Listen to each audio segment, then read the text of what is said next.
नमस्कार, मैं हूं आपके साथ मयंक मिश्रा। आज 12 तारीख है और देखिए इस वक्त की बड़ी खबर, लाल सागर, हॉर्मूज, सब जगह भयानक हमले हो रहे हैं। और जो लेटेस्ट अपडेट है उसमें अब पाकिस्तान और हूती आमने सामने हैं। देखिए कल जो खबर आई कि एक जहाज को हूती की तरफ से निशाना बनाया गया। हूती का दावा है कि ये जो जहाज था ये रेड सी में सऊदी अरब के हथियार लेकर जा रहा था। इस जहाज़ में, ऐसा दावा हूती ने किया है कि इस जहाज़ में सऊदी के हथियार थे जो कि यमन की फोर्सेस को पहुंचाए जाने थे, यानी वो एलाइड फोर्सेस जिसका समर्थन सऊदी करता है और अमेरिका करता है, उनको ये हथियार पहुंचाए जाने थे। और उसके ऊपर जो है वो हूती ने बैलिस्टिक मिसाइल से हमले किए। बताया जा रहा है कि 4 बैलिस्टिक मिसाइल्स फायर की गई और उसके बाद जो है वो जहाज तबाह हो गया। लेकिन जो गौर करने वाली बात है, इस हमले में 3 पाकिस्तानी नागरिकों की भी मौत हुई। टोटल 6 लोग जो हैं वो इसमें मारे गए हैं। The Houthis have claimed a major escalation in the Red Sea, saying they attacked a Saudi vessel carrying military equipments in the strategically vital Bab al-Mandab। बाब अल-मंदाब में ये जहाज जो था, जो कि हूती का दावा है, ये सऊदी का था और हथियार लेके जा रहा था।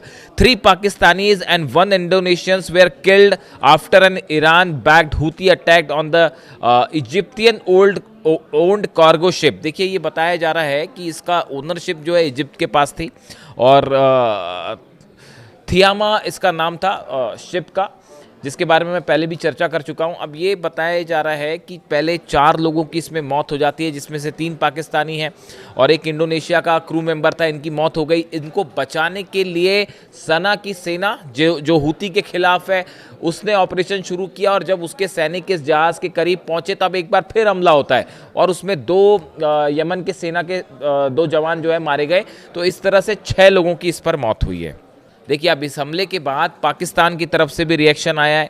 देखिए गौर करने वाली बात यह है कि ये पहला मौका है जब इस जंग में पाकिस्तान के क्रू मेंबर्स की या नागरिकों की मौत हुई है। और हूती की तरफ से जो टैंकर्स को निशाना बनाया गया, करीब 12-13 टैंकर्स जो है वो जलाए जा चुके हैं अब तक सऊदी के। लेकिन ये पहला मौका है जब क्रू मेंबर्स की मौत हुई है, जिसके बाद अब लाल सागर में तनाव बहुत ज़्यादा बढ़ गया है। पाकिस्तान की तरफ से क्या कहा गया आपको बताते हैं। Islamabad condemned Houthi blockades and ballistic missile threats against commercial shipping and the Saudi infrastructure। और साथ ही ये वार्निंग भी दी गई है, उसने आलोचना की और ये भी वार्निंग दी गई है कि अगर इस तरह से हमले होते रहे तो फिर पाकिस्तान अपनी सुरक्षा के लिए कदम उठाएगा। यानी अब हूती वर्सेस पाकिस्तान वाला सिचुएशन बनती दिखाई दे रही है। और ये पूरे हालात इसीलिए इम्पॉर्टेंट हैं क्योंकि सबकी नज़र उस समझौते के ऊपर है जो कि सऊदी, पाकिस्तान और तुर्की ने साइन किया। इस समझौते में जैसा कि आप जान ही रहे हैं कि नेटो की तर्ज पर समझौता है, जिसमें जैसा आर्टिकल 5 कहता है नेटो का कि एक देश पर हमला सब पर माना जाएगा। तो अब यहाँ पर पाकिस्तान के क्रू मेंबर्स की भी मौत हुई है। क्या किसी तरह का जॉइंट ऑपरेशन हूती के खिलाफ देखने को मिलेगा?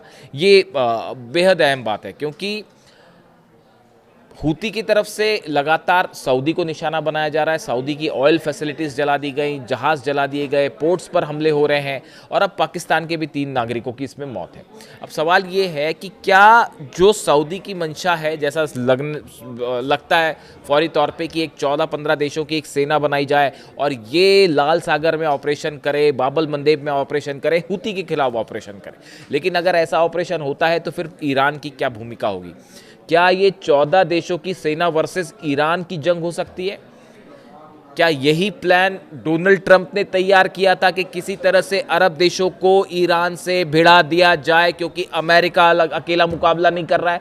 क्या यही कोशिश थी और इस हमले के बाद ये कोशिश क्या सफल होती दिखाई दे रही है? ये बहुत बड़े सवाल है। देखिए हूती की तरफ से जो मिसाइल्स फायर की जा रही हैं, जो बैलिस्टिक मिसाइल खास तौर पर फायर की जा रही हैं, ये सब के सब या तो ईरान की तरफ से दी गई हैं या इसकी तकनीक ईरान की तरफ से दी गई। यही वजह है कि हूती एकदम सटीक हमले कर पा रहा है। देखिए हमले उसी तरह के हो रहे हैं जैसे ईरान की तरफ से किए गए, बिल्कुल सटीक हमले किए गए अमेरिका के बेसिस पे, जॉर्डन में, कुवैत में, बहरीन में। अब उसी तरह के हमले हूती कर रहा है। कल देखिए आप यमन के अंदर जो यमन की सेना को निशाना बनाते हुए हूती ने मिसाइल्स दागी। बताया जा रहा है कि 30 मिसाइल्स दागी गई कल हूती की तरफ से यमन के अंदर, यमन की सेना के ऊपर। ये बहुत बड़ा दावा है, 30 मिसाइल्स दागना और एक्यूरेसी के साथ दाबना। समंदर में आप देख लिए कि बाबल मंदाब में जहाज़ को निशाना बनाया जा रहा है और कहा जा रहा है कि हिट हो गया जहाज़। तो ये अपने आप में बड़ी ही इसके लिए टेक्निक चाहिए। तो सवाल ये है कि क्या ईरान की पूरी बैकिंग है, और ऐसे में अगर ये 14 देशों की सेना अगर बनती है और कोई कार्रवाई करती है तो क्या ये 14 देश ईरान से भिड़ने जा रहे हैं? ये अपने आप में एक प्लान हो सकता है अमेरिका का, ऐसे कई दावे हो रहे हैं एक्सपर्ट्स की तरफ से। दूसरी तरफ देखिए डोनाल्ड ट्रंप का बयान आया है। Donald Trump says the situation with Iran is going fine, telling reporters at Joint Base Andrews that US forces are in total control of Strait of Hormuz। Donald Trump कह रहे हैं कि Hormuz पर हमारा पूरा कंट्रोल है। 24 घंटे के अंदर ईरान ने 2 जहाज ठोक दिए, एक जहाज के ऊपर 4 मिसाइल्स फायर की गई, और वो जब रात को जला तो अमेरिका की सेना नेवी जो है वो समंदर के किनारे खड़े होकर ओमान से तमाशा देखती रही, कुछ करने की हिम्मत नहीं थी। उसके बाद कल सुबह भी एक जहाज पर हमला किया गया, उस पर अबू मेहदी मिसाइल्स फायर की गई और उसको जला दिया गया। 24 घंटे के अंदर 2 हमले किए ईरान ने। हालात यह है कि एक भी जहाज नहीं निकल पा रहा, लेकिन डोनाल्ड ट्रंप ये कह रहे हैं कि हमारे हाथ में कंट्रोल में है हॉर्मूज। कैसे कंट्रोल में है ये डोनाल्ड ट्रंप ही जान सकते हैं। इसके अलावा देखिए दूसरी तरफ से दूसरी जो बड़ी अहम खबर है वो ये है, इस ब्लॉकेट को लेकर ईरान की तरफ से ये दावे किए जा रहे हैं कि भले अमेरिका ये कह रहा है कि हमारे 20 जहाज खड़े हुए हैं, लेकिन ईरान की तरफ से दावा किया गया है कि अमेरिका के जहाज़ों की संख्या में कमी आ रही है और ये पीछे हट रहे हैं। ये देखिए, ये इस लिहाज से इम्पॉर्टेंट है कि जो खबरें आई कि डोनाल्ड ट्रंप अब नहीं चाहते ज़्यादा दिन तक इस जंग को आगे खींचा जाए और बड़ी आलोचना हो रही है, इस तरह की भी खबरें हैं। तो क्या हॉर्मूज के पास से अमेरिकी सेना को पीछे हटने पर मजबूर कर दिया ईरान ने, पीछे धकेल दिया है? ये वॉर स्ट्रैटेजी के हिसाब से जो है एक बड़ी अहम खबर हो सकती है। इसके अलावा देखिए लगातार ईरान की तरफ से जो मिसाइल्स फायर की जा रही हैं, अबू मेहदी मिसाइल्स फायर की जा रही हैं, अमेरिका की तरफ से हेल फायर मिसाइल्स फायर की गई हैं। जिस जहाज़ को अमेरिका की फोर्सेस ने एक जलाया, एक जहाज़ पर हमला किया है, अमेरिका की तरफ से हमला किया गया, हेल फायर मिसाइल्स फायर की गई और जहाज़ के कंट्रोल रूम को तबाह कर दिया गया। बताया गया कि ये जहाज़ ईरान जा रहा था, बिना अमेरिका की परमिशन के जा रहा था, इसलिए हमले किए गए। यानी दोनों तरफ से हॉर्मूज पर हमले जारी हैं। इसी बीच देखिए एक बड़ा दावा हुआ है, हैरान करने वाला दावा। बताया जा रहा है कि अब्राहम लिंकन जो जहाज़ है, एयरक्राफ्ट कैरियर, इसमें अमेरिकी सैनिकों के बीच में आपस में झड़प हो गई और इस झड़प में 7 अमेरिकी सोल्जर्स की मौत हो गई है, इस तरह से खबर आई है। मैं इस पर अलग से विस्तार से एक वीडियो करूंगा और ये बड़ी हैरान करने वाला मामला है। लगातार ये खबरें आ रही थी कि जो सोल्जर्स वहाँ तैनात हैं वो परेशान हैं, परिवार से लगातार दबाव आ रहा था। 263 दिनों से ज़्यादा से अब्राहम लिंकन जो है वो तैनात है और सैनिक दबाव में है और फैसिलिटीज़ ख़त्म है। उस बीच में ये अहम खबर आई है।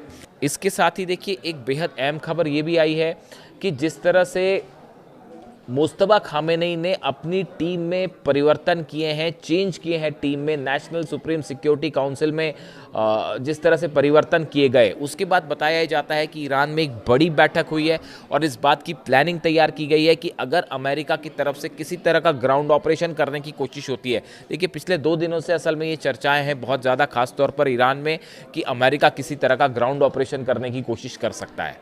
शायद हो सकता है खुफिया एजेंसीज को ये जानकारी मिले।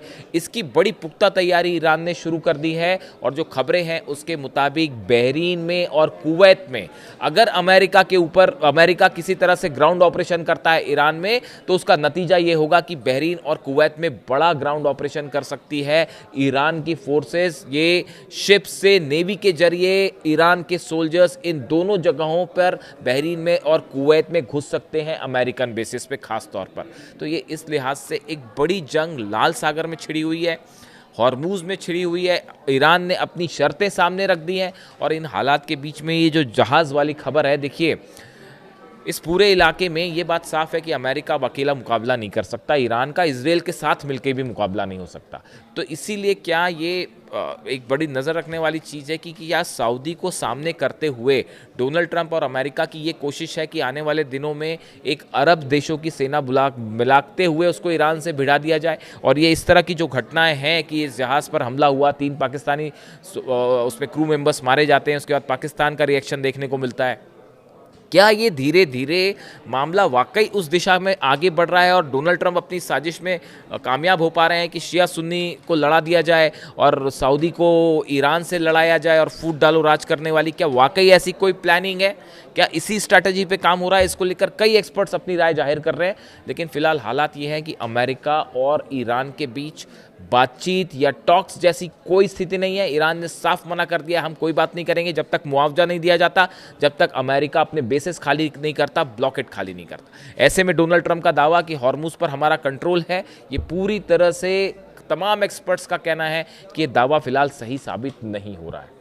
यानी तनाव बरकरार है और किसी भी पल इजराइल के साथ एक बार फिर जो है जंग छिड़ सकती है। इस तरह की भी खबरें हैं, तैयारी को देखते हुए लगता है। वीडियो कैसा लगा कमेंट करके ज़रूर बताएं। जो भी अपडेट होगा आप तक फ़ौरन पहुंचाएंगे। Thank you so much.